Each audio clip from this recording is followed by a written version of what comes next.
jam berapa? Jam 2, Ustaz. Oke. Maghrib. Oke. Kalau sudah, tolong juga di situ PPT-nya. Saya mulai dari awal. Sebelumnya kalau mau tanya silahkan tanyakan. Saya ulang sebentar. Menurut jenengan kemarin sudah saya singgung sebentar tentang profesi pendidikan. Menurut jenengan apa sih yang jenengan ketahui tentang profesi pendidikan itu? Hubungan Kemarin, Mbak. ada yang masih ingat? Jati diri. Suatu pekerjaan. Iya Pak, suatu pekerjaan yang mempersyaratkan pendidikan tinggi sebagai pelaku yang ditentukan pada pekerjaan tersebut. Moco iku moco Pak, iku Pak, moco mboten apal. Enggak apa-apa. Yang penting kan bisa menjawab. Yang penting kan boleh, nggak pernah. Ini masuk kula, nggih. Cerita jawab ngono, Pak. Idisi. Standar kompetensi yang pertama di dalam materi ini yaitu pertama kita akan mengkategorikan, mengkelompokkan prinsip-prinsip profesionalismenya di dalam profesi kependidikan. Kemudian tujuan yang akan kita capai yang ada di situ yaitu mampu menyimpulkan, ketika saya minta dengan nanti minimal bisa menyimpulkan makna profesi dalam jabatan itu sebagai apa atau apa, mengklasifikasikan jenjang jabatan. Yang ketiga mampu menganalisa jenis-jenis kompetensi profesionalisme seorang pendidik atau seorang guru. Ini sudah saya singgung materi yang kemarin, ya ini SK yang kedua, kita bisa mengerti karakteristiknya pendidik itu. Kita saatnya seperti apa dan saya ulang sebentar saja. Profesi ada di situ bisa yang memerlukan suatu pendidikan lanjut di dalam sains dan teknologi atau teknologi.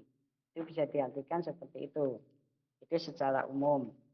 Makanya di dalam sebuah profesi pendidikan yang di situ tidak semua lulusan S1 itu diperbolehkan melakukan sistem pengajaran.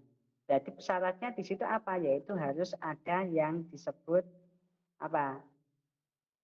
Ijazahnya harus mempunyai ijazah minimal di sana, yaitu ijazah kependidikan. Makanya diadakan apa? Perlu syarat memerlukan pendidikan minimal S1. Makanya undang-undangnya kemarin sudah dijelaskan dalam undang-undang dan guru kemarin sudah saya sebutkan. Yang berikutnya, di dalam pelaksanaannya atau aplikasinya, bahwa di dalam profesi pendidikan itu lebih menekankan pada aspek mental daripada aspek manual. Bisa membedakan antara aspek mental dan aspek manual?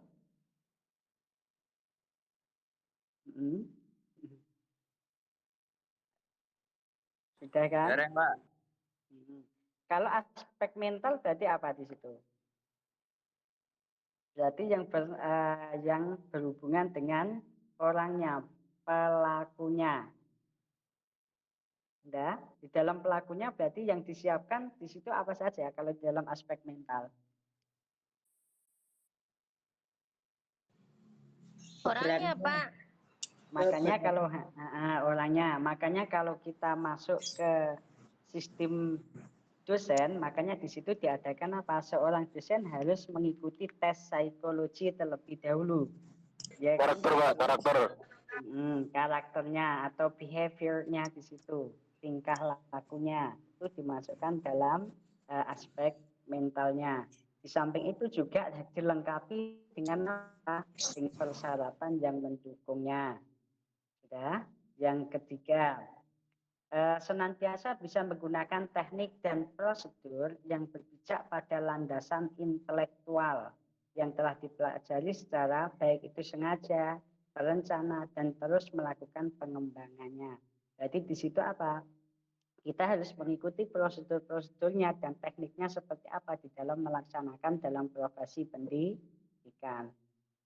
Ya, di dalam profesi pendidikan kita juga harus melakukan secara terprogram atau terencana. Makanya kalau jenengan masuk ke kelas, di situ dibutuhkan apa? Yaitu dibutuhkan perencanaan atau yang disebut RPP. Kalau jenengan masuk ke S2-nya atau ke dosennya, maka di situ LPS, rencana pembelajaran semester, di situ. Oke, kemudian saya lanjutkan lagi. Di situ juga di dalam LPP kan banyak, ada pengembangan, ada tingkah laku dan lain sebagainya. Kemudian ada tekniknya dan pengembangannya nanti seperti apa. Kemudian seorang pendidik di situ diharuskan memiliki responsif atau tanggapan peduli, persepsi, filosofi dan lain sebagainya yang bisa menyikapi apa pelaksanaan atau melaksanakan suatu pembelajaran yang ada di dalam kelasnya. Silakan terlebih dahulu. Silakan sebelum saya lanjutkan.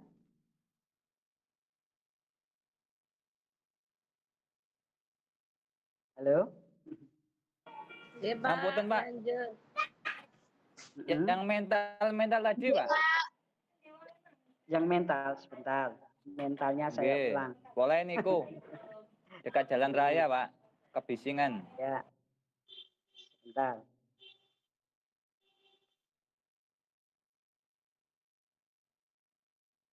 Enggak muncul ya situ. Absen Pak, absen. Sebentar.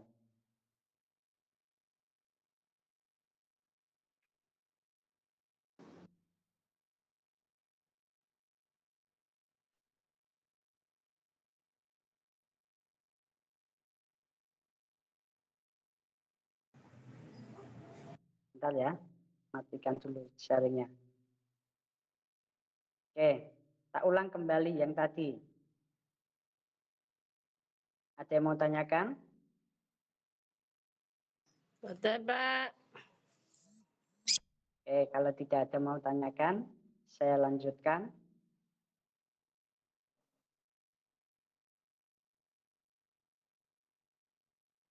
Sudah, itu tadi pengertiannya. Kemudian setelah itu kan jenengan sudah memahami fungsi dan karakteristik dan lain sebagainya. Kapan sesuatu pekerjaan disebut sebagai profesi?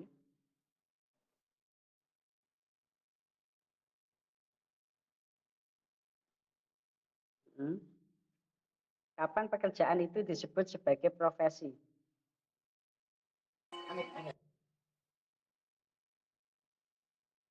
Ulang. Kapan suatu pekerjaan disebut sebagai profesi? Ketika dilakukan, Pak. Saat Kalau melakukan pekerjaan, Pak. Kalau menghasilkan fulus, Pak. Apa itu bisa disebut profesi? Kalau kita kerja di suatu perusahaan, apa bisa disebut Seseorang yang ahli di bidangnya, Pak. contoh, kalau ada seorang marketing atau disebut marketer, orangnya dia menguasai dalam ilmu marketing, apa dia disebut sebagai profesi di situ? Iya, profesi, Pak. Sales. Iya. Profesi.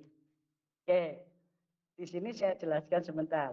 Tidak sebetulnya yang disebut sebagai profesi itu tidak secara umum, tapi biasanya mengacu pada seorang pendidik. Ya, makanya kalau di situ berarti masuk sebuah pekerjaan, maka kemarin di dalam sebuah konsep depan kan ada yang disebut dengan profession, itu kan diambil dari bahasa Inggris, ada yang disebut dengan job. Maka itu suatu perbedaannya. Kalau profession mereka harus mempunyai syarat, kalau job berarti dia hanya mempunyai suatu keahlian. Keahlian tidak perlu membutuhkan suatu syarat. Yang penting dia menguasainya, maka di situ bisa dikatakan sebagai pekerjaannya kemarin.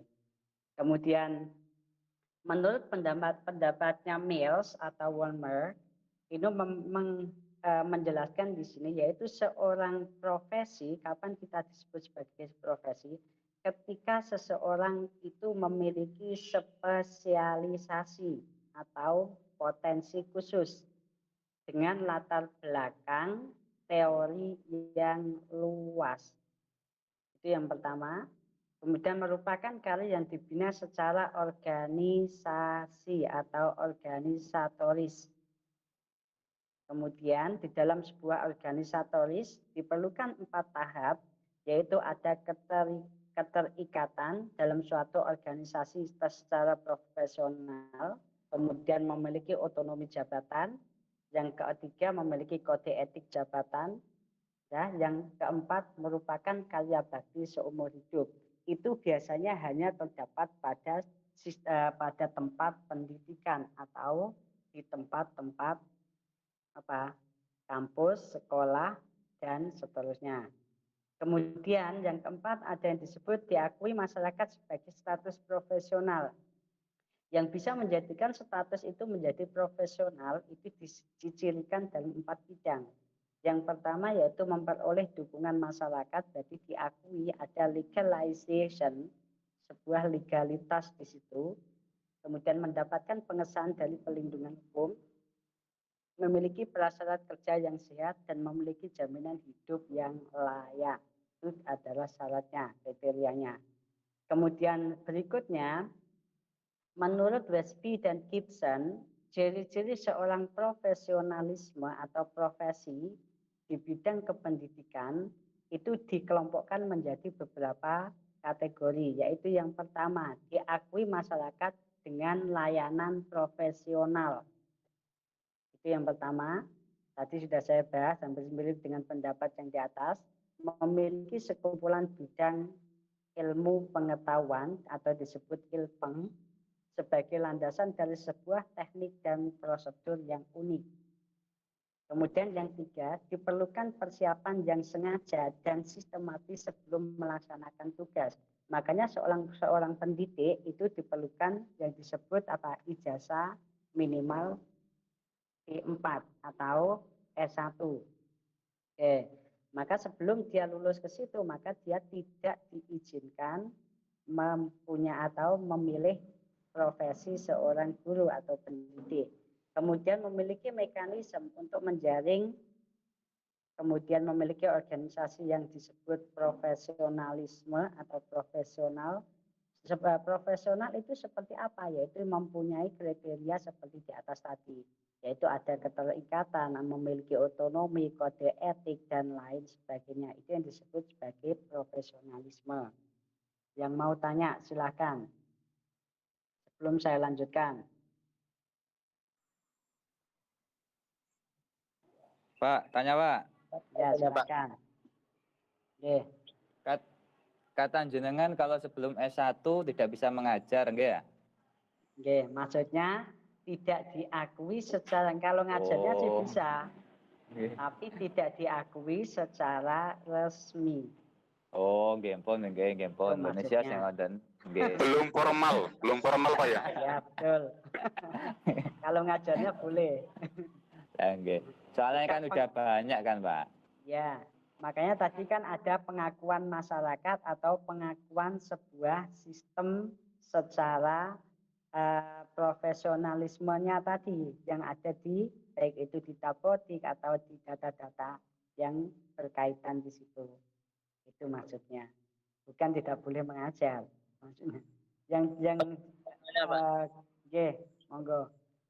Kalau seorang pendidik, ya katakanlah kurang diakui di masyarakat, terus dia punya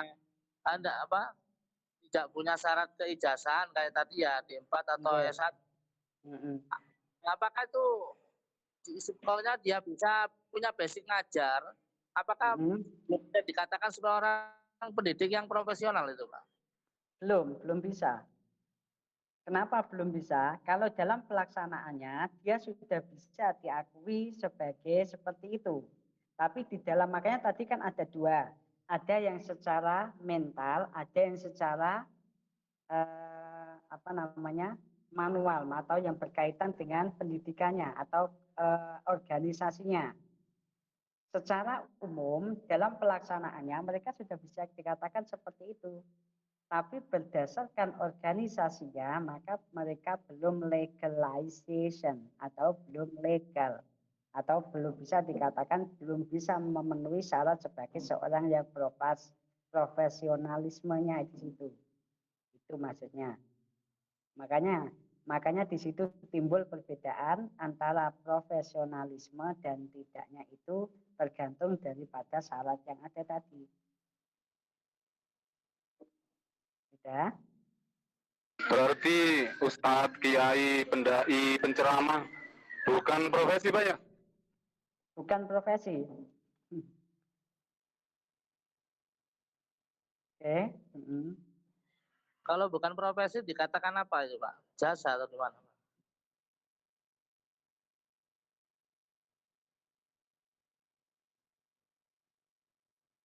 Kan sudah ada pengakuan dari umat Pak.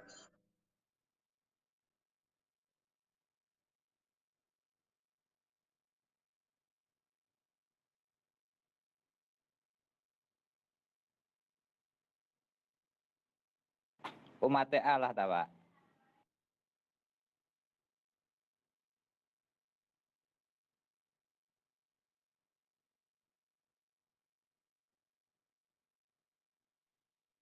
Secara organisasinya itu, kemudian secara masyarakat, maka bisa diakui sebagai profesionalismenya.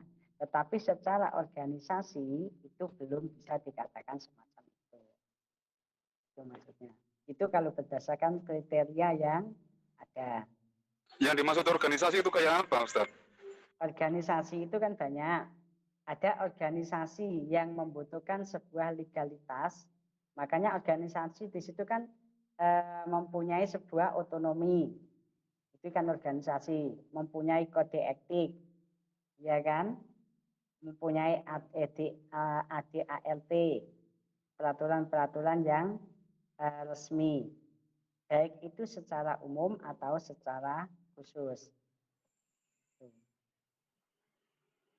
Seperti maksud saya, kan gini, kalau menurut pendapatnya Wolmer sama Mills tadi, sesuatu bisa dikatakan sebagai profesionalisme ketika di situ mereka mempunyai atau diakui sama masyarakat, itu yang pertama, sama sekelompoknya, komunitasnya, ya.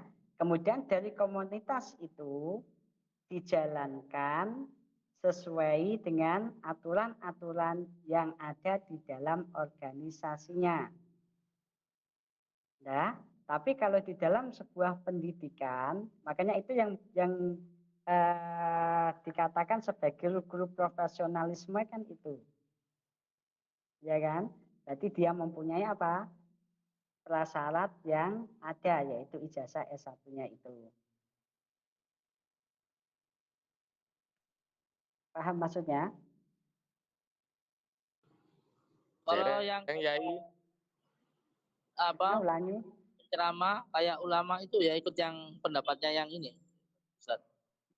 Makanya di situ kan ada dua pendapat kan. Kalau ceramah itu bisa dikatakan sebagai profesionalisme, kalau menurut Wolmer berarti mereka sudah bisa dikatakan sebagai seorang profesionalisme. Tetapi kalau kita menurut yang Westby atau Gibson, maka di situ belum dianggap sebagai profesionalismenya. Karena apa? Di situ kan harus mempunyai beberapa fungsi dan beberapa karakteristik tergantung di mana mereka dikatakan profesionalismenya itu. Mohon maaf Ustaz, bisa disanggah. Begini, kalau ada guru ataupun dosen yang bukan pada bidangnya, terus mengajar di bidang lain, apa itu termasuk profesionalisme Ustaz? Sebetulnya tidak. Tidak bisa dikatakan sebagai profesionalisme. Dolim itu, Ya. Pak. Makasih. Nah, itu dolim, itu lama nafsah. Makanya kan berikan sebuah keilmuan pada ahlinya. Sebetulnya kan seperti itu. Ya, lanjut. Lanjut. Maaf. Bisa dilanjutkan. Kemudian fungsi organisasi profesi di situ, yaitu bisa digunakan sebagai wadah masyarakat yang berprofesi. Itu tadi seperti apa? Kalau organisasi kayak NU tadi, maka di situ bisa dikatakan sebagai profesionalisasi dengan syarat sesuai dengan organisasinya, yaitu sesuai ketentuan yang dia miliki, mulai dari apa? ADART, peraturan, kode etik, dan lain sebagainya tadi. Kemudian mengembangkan ilmu pengetahuan profesinya. Kemudian menyusun kode etik dan atas profesi serta menjamin kompetensi profesinya. Kemudian mewakili profesi di masyarakat. Kemudian mengembangkan mutu profesi perilaku anggota profesi melalui kode etik atau peraturan-peraturan yang ada di organisasinya, serta memberikan sanksi atau pelanggaran apabila melanggar kode etik atau peraturan yang dimilikinya. Kemudian memberikan lisensi dan akreditasi. Akreditasi apa? Akreditasi itu adalah pengesahan dari suatu pemerintah. Ya.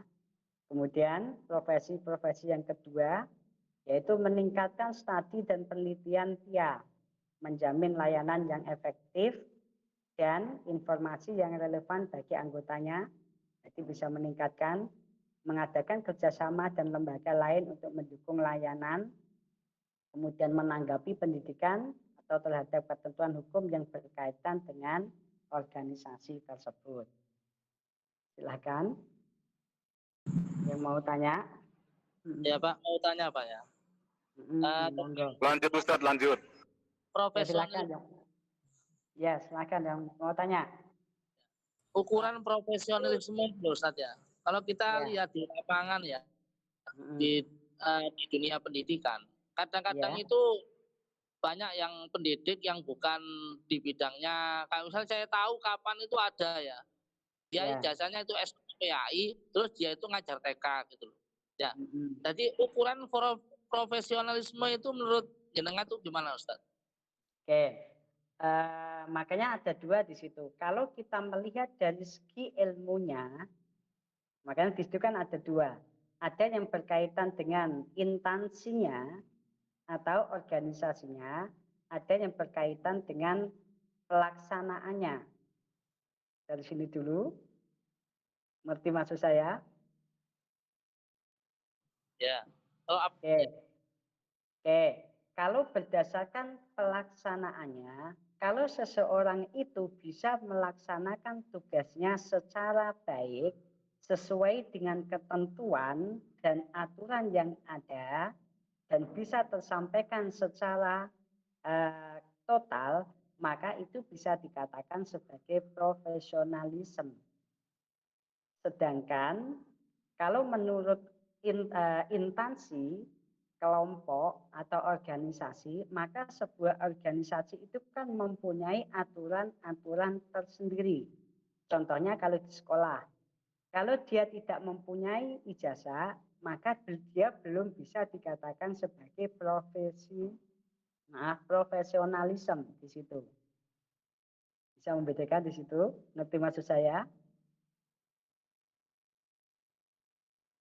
Lanjut. Halo? Lanjut Ustaz, lanjut. Yang tadi? Lanjut Pak. Yang tanya tadi gimana? Contohnya kayak kiai tadi, seandainya ada seorang kiai ditunjuk untuk mengajar di SD, sedangkan dia tidak mempunyai ijazah. Ya kan? Tapi dalam kenyataannya dia bisa mengajar dengan baik.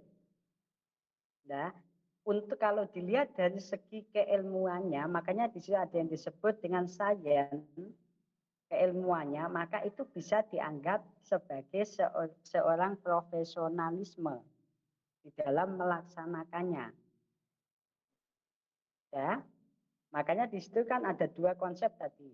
Ada yang berkaitan dengan orangnya dan pelaksanaannya, ada yang berkaitan dengan organisasinya atau instansinya. Bisa dilanjutkan? Lanjut Ustaz, lanjut. Oke. Ya, paham Ustaz. Monggo. Saya lanjutkan. Di Kopi. Nanti tak kirimi. Suatu pekerjaan yang didasarkan pada latihan studi intelektual yang terspesialisasi. Makanya yang sampean sebutkan tadi itu. Maka seseorang yang profesional itu didasarkan pada kekhususan.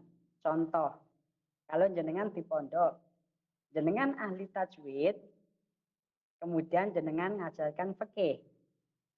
Ngerti maksud saya? Kalau jenengan di situ bisa mengajarkan secara bagus, maka juga sesuai dengan aturan-aturan yang ada, maka bisa dikatakan seperti itu. Tetapi di situ dibutuhkan secara khusus keahliannya. Kenapa kok secara khusus? Supaya tidak terjadi kesalahan atau kemelencengan tersebut. Makanya di situ dikatakan terspesialisasikan di situ. Ya, bisa dilanjutkan. Kalau di kenyataannya ya Lanjut, sah-sah Pak. saja sebetulnya. Tapi kenapa kok diadakan yang terspesialisasikan? Lanjut. Ulangi yang mau tanya tadi. Tarik, sis. Kang Aris Kemudian pemahami disiplin ilmu. Nah, ini yang peraturan yang kedua tadi.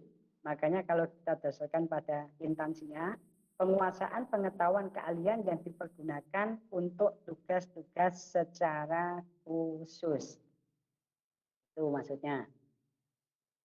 Bisa dilanjutkan. Yang ketiga berikutnya, ciri-cirinya bisa dikatakan profesionalisme menurut Service P, ada bukunya pada tahun 1986, maka didefinisikan atau dijelaskan bahwa fungsi jabatan atau pekerjaan. Itu yang pertama, penguasaan pengetahuan teoristis dan praktis, yaitu yang dibutuhkan secara apa tadi, spesialisasi tadi. Kemampuan memecahkan masalah, ini yang tadi yang jangan katakan, kalau seseorang itu bisa memecahkan masalah, bisa mengajarkan sesuai dengan konsep yang ada, maka itu bisa dikatakan seperti tadi. Kemudian dorongan mandiri, latihan formal, kemudian ada penegasan, pengesahannya secara legalitas, terciptanya subculture atau kultural, adanya kekuatan umum, kemudian penerimaan umum, kegiatan yang dilakukan secara bagus sesuai dengan kode etik atau peraturan. Kemudian hukum dan hubungannya dengan jabatannya, hubungan dengan penggunaan jasanya. Makanya tadi ada yang menyinggung tadi jasa, bisa juga nanti yang seseorang itu bisa dikatakan profesional, bisa juga digunakan atau disebut sebagai jasa tadi itu. Lanjut, yang mau tanya silakan. Lanjut Ustadz, lanjut. Next. Lanjut ya. Ya, lanjut.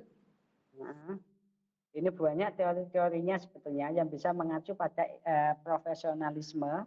Kemudian menurut pendapatnya Pounden, itu memiliki pekerjaan bersifat intelektual, saintifik, praktikal, memiliki standar dan baku dalam pekerjaannya, tersusun secara rapi atau terkoordinasir, secara sistematis, layanan yang berorientasi pada masyarakat, itu adalah bisa dikatakan sebagai itu juga. Kemudian memiliki keterampilan khusus dan lain sebagainya. Tidak saya bacakan secara khusus. Dah. Langsung saja saya lanjutkan. Ini adalah contoh dalam siklus profesionalismenya. Ada layanan unik, kemudian the scientific piece of the alternative, ya, keilmuan yang secara sistematisnya, kemudian imbalan secara profesionalisme, kemudian latihan supervisinya dan lain sebagainya. Ini hanya siklusnya saja. Ini boleh dikembangkan di sini juga. Makanya ada seorang profesi pekerjaan. Di dalam pekerjaan seseorang itu bisa dikatakan profesionalisme atau tidak itu berdasarkan kriteria yang ada di atas tadi.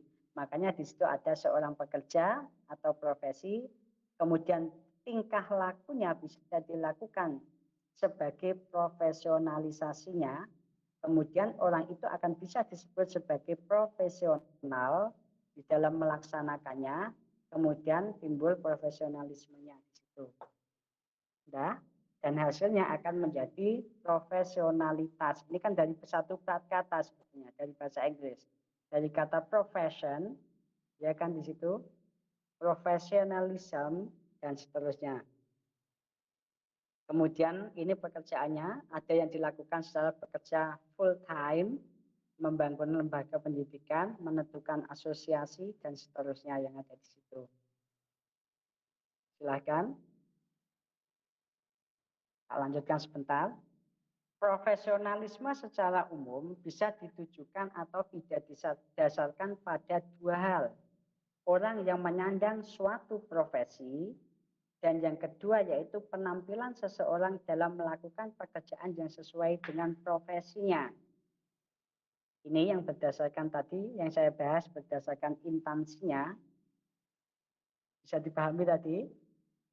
Saya ulangi. Insya Allah, Yai. Maka di sini kan yang menyandang suatu profesionalisme itu maksudnya apa? Orang yang menyandang suatu profesi. Maksudnya orang itu yang bertugas sebagai pelakunya. Dan penampilan pelaksanaan seseorang itu dalam melakukan pekerjaannya sesuai dengan bidangnya secara spesifik atau keahlian ilmunya. Itu maksudnya.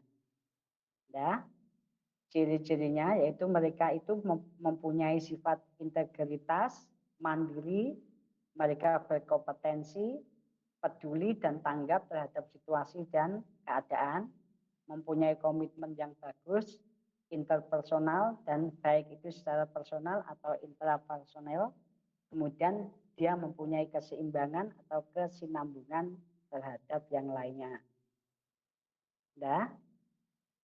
Yang mau tanya dulu silahkan. Ini penjelasan dari atas tadi sebetulnya. Nanti dibaca sendiri ya. Dari yang ini tadi. Ini kan ada profesi, profesionalisme, profesional, profesionalism, dan profesionalitas. Itu dari situ. Nanti dibaca sendiri. Ini sudah ada. Tidak saya jelaskan satu-satu. Yang mau tanya dulu silahkan. Yang dimaksud memiliki keseimbangan itu apa, Pak? Memiliki keseimbangan itu dalam pelaksanaannya. Baik itu dalam melakukan halo? Take and care, Pak ya? Ya, bisa dikatakan itu. Take and care. Baik itu bisa dilakukan secara interpersonal atau baik kepada anak muridnya atau baik pada yang lainnya. Itu maksudnya. Ya, ngerti maksudnya? Itu kan maksudnya kalau guru kan berarti kepada siapanya keseimbangan itu terjadi, yaitu antara siswa dan muridnya, iya kan? Kemudian kalau siswa seorang dan guru, Pak, siswa dan murid. Siswa dan guru. Maaf, ya itu maksud saya, maaf. Kalau seorang penceramah berarti di mana keseimbangannya? Dalam konteks yang bagaimana? Antara mubalek dan pendengar. Ya, Dan bisa dikatakan itu. Itu saling menjaga atau menjaga dalam pelaksanaannya itu maksudnya. Tak lanjutkan. Ya, ini undang-undang yang mengaturnya. Ya, untuk membentuk suatu profesionalitas itu bisa diatur dalam beberapa undang-undang, yaitu pada Undang-Undang Nomor 14 Tahun 25 juga dijelaskan, yaitu memiliki bakat, minat, panggilan jiwa dan idealisme, itu yang ada di situ. Kemudian memiliki komitmen untuk meningkatkan mutu pendidikan, ini yang berkaitan dengan pendidikan. Makanya istilah profesionalisme itu sebetulnya terjadi di instansi pendidikan. Itu sebetulnya. Nah, makanya ada yang mengatakan kalau terjadi secara umum maka itu bisa dikatakan sebagai pekerja atau jasa. Cuma kalau kita melakukan pada pelaksanaannya, orang itu dikatakan profesional atau tidak tergantung perbuatannya dalam mengerjakannya. Jelas? Jelas, Ustaz. Lanjut. Tak lanjutkan. Memiliki kualifikasi akademik. Ini yang berdasarkan akademisnya atau organisasinya. Makanya seorang yang bisa mengatakan profesionalisme itu adalah mereka yang mempunyai kualifikasi akademik atau latar pendidikan sesuai dengan bidang yang diajarkannya. Kemudian memiliki kompetensi sesuai dengan tugasnya atau bidangnya, memiliki tanggung jawab pada pelaksanaan tugasnya secara profesional, memperoleh penghasilan yang ditentukan sesuai prestasi kerjanya. Kalau di sini belum dilakukan seperti itu. Kemudian memiliki kesempatan untuk mengembangkan profesionalisme secara berkelanjutan dengan belajar sepanjang hayat. Makanya seorang guru tidak boleh berhenti di situ. Mereka dituntut harus belajar terus sesuai dengan perkembangan teknologi dan keilmuannya. Makanya kenapa seorang guru tuntut terus? Karena ilmu itu akan berkembang secara terus-menerus. Itu maksudnya. Itu sudah disesuaikan dengan undang-undang yang ada. Kemudian memiliki jaminan perlindungan hukum dalam melaksanakan tugas. Dan yang terakhir memiliki organisasi profesi. Organisasi profesi itu kalau dalam pendidikan yaitu sekolah atau kampus yang mempunyai kewenangan mengatur hal-hal yang berkaitan dengan tugas secara profesional. Itu maksudnya. Itu kalau didasarkan pada prinsip undang-undang. Paham di situ? Bisa membedakan profesional itu seperti apa? Insya Allah Ustaz. Oke, lanjut. Oke, ini penjelasannya. Profesionalisasi, ya. Profesionalisasi itu adalah ditegaskan pada yang disebut proses peningkatkan sebuah kualifikasi maupun kemampuan pada anggota suatu profesi dalam mencapai kriteria yang standar dalam menampilkan sebagai anggota suatu profesi tersebut. Yang kedua, serangkaian proses yaitu proses pelaksanaannya pada waktu dia mengajar atau melakukan aktivitasnya yang bisa dilakukan sesuai aturan yang ada, maka itu yang bisa disebut sebagai profesionalisme atau profesional. Baik dilakukan melalui pendidikan, latihan prajabatan, pre-service training maupun latihan dalam jabatan itu sendiri, maka di dalam service training latihan secara terus-menerus atau oleh karena itu profesionalisme merupakan proses yang berlangsung secara terus-menerus tanpa ada hentinya. Itu yang disebut profesionalismenya. Sudah? Tak lanjutkan. Capek? Tanya Ustaz, tanya. Ya, silakan. Itu tadi yang dibahas kan guru atau yang lebih lah. Kalau profesionalisme di mahasiswa bagaimana Ustaz? Apa harus sami'na wa ta'na saja?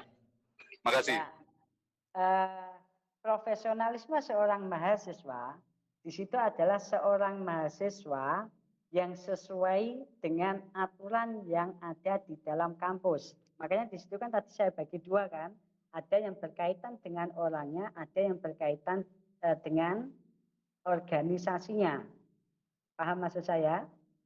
Kalau seorang mahasiswa itu melakukan tugasnya sesuai dengan aturan yang ada dan dia bisa melakukan secara baik, maka mahasiswa itu bisa dikatakan secara profesional. Nah, sesuai dengan disiplin ilmu yang dipelajarinya. Itu kan pelaksanaan, maka proses pelaksanaannya. Dan dia mempunyai atau mengikuti aturan-aturan yang berlaku. Bisa diterima atau ada sangkalan, silakan. Ya intinya kan tadi Ustaz, sami'na wa ta'na, mendengarkan dan menurut. Kayak nurut lah Ustaz. Sebetulnya tidak boleh seperti itu. Iya kan? Ya, contoh kecil Ustaz, ya. Ngapunten sangat. Ya. Sekarang jamnya jam 13. Jam 13 sampai jam 2 lah anggaplah. Sedangkan dosen molor atau mengajukan jamnya itu bagaimana? kita kan harus wajib samina wa ta'na, Ustaz. Ya, itu hal yang kecil. Sebetulnya tidak boleh seperti itu. Itu yang disebut tidak sebuah profesionalismenya di situ. Paham maksud saya? Berarti Sami'na wa asyayna. Samina wa Pak Anam pikirnya terlalu keras Pak Anam. Pak Anam, Enggak Pak apa-apa. Anam. Saya mboten ngantuk, Ustaz, yang mboten ngantuk, ngapunten, maaf. Betul, Pak Anam, Pak Khairul Anam. Betul, Pak Anam. Kalau jenengan lihat Catat Ustaz, A+. Ya. Minta Ulangi. apa? Berarti dari situ Wong tadi- jero ini beto anjene wong jero. Tak ulangi ya. Jadi dari situ tadi dikatakan profesional apa tidak? Dari kasusnya Pak Anam. Kalau sebagai mahasiswa ya profesional, Ustaz, katakan menurut saja dari pihak sang guru itu tidak profesional menurut saya. Ya, itu yang inti daripada profesionalismenya itu terletak di situ. Bisa bedakan Pak Anam? Hingga Ustaz, lanjut. Itu contoh yang valid. Tidak profesional terletak di mana? Ya tidak sesuai dengan kedisiplinannya, Ustaz. Ya, tidak sesuai dengan aturan yang diberikan oleh kampus atau organisasi. Makanya tadi kan ada beberapa ciri-ciri atau karakteristik profesionalisme tadi itu. Di antaranya adalah salah satu itu contohnya. Mulai dari disiplin ilmu, mengikuti etika, dan lain sebagainya tadi itu. Ya, berarti sudah jenengan paham betul kan? Insya Allah, next. Oke, next. Tak lanjutkan. Ya ini sistematis terus setelah jenengan. Ini yang dikatakan sukses itu seperti apa? Itu kan tergantung jenengan aja. Oke. Sikap dalam bekerja. Ya, dilanjut apa enggak? Enggak usah ya. Lanjut Ustaz, lanjut. Lanjut, Ustaz. Oke, sekarang saya bahas tentang jabatan fungsional saja. Di dalam profesional itu ada jabatan fungsional. Jabatan fungsional yaitu jaminan pekerja upah, kondisi kerja, status, prosedur, mutu, supervisi, mutu relasi. Itu yang disebut jabatan fungsionalnya. Kemudian di sini ada komitmen di dalam pelaksanaannya, ada kompetensi, ada mandiri. Maka yang tadi komitmen tadi itu yang dikatakan Pak Anam tadi. Makanya di dalam komitmen kalau tidak sesuai maka terjadi seperti yang dicontohkan Pak Anam tadi. Bisa dilakukan Pak Anam. Kemudian di situ bersih, transparan, profesi itu timbul suatu yang disebut professionalism. Kemudian dikenali dengan apa? Recognition, perkenalan, bertanggung jawab, fun, kemampuannya, ada teamworknya, ada kemungkinan perkembangannya, dan terakhir pertumbuhannya atau dicipta hasilnya. Sudah? Dari sini dulu ya. Sudah? Ada yang menanyakan lagi? Terakhir? Insya Allah paham Ustaz, insya Allah. Apa dilanjutkan? Ini nanti bisa dibaca ya, dipahami sendiri, dibaca. Dan nanti saya kirimkan untuk bukunya lewat PDF-nya, nanti dibaca di sana juga. Nanti kalau masih kurang paham, kita lanjutkan nanti pertemuan akan datang. Bisa di-share Pak materinya Pak nggih?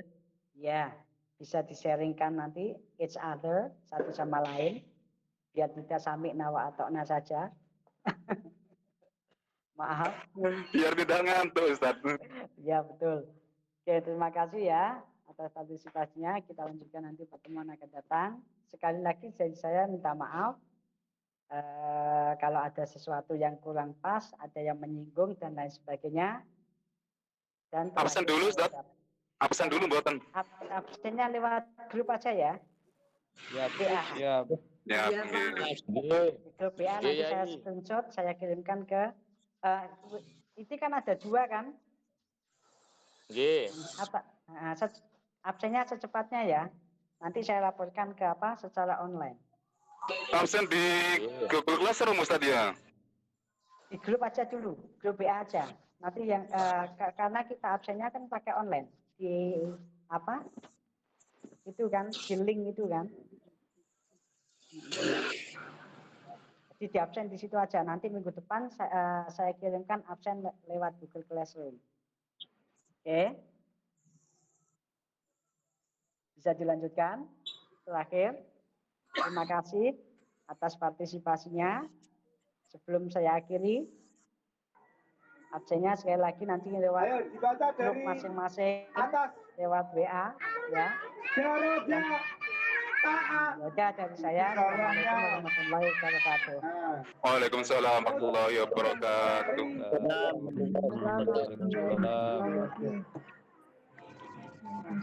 Ngopi.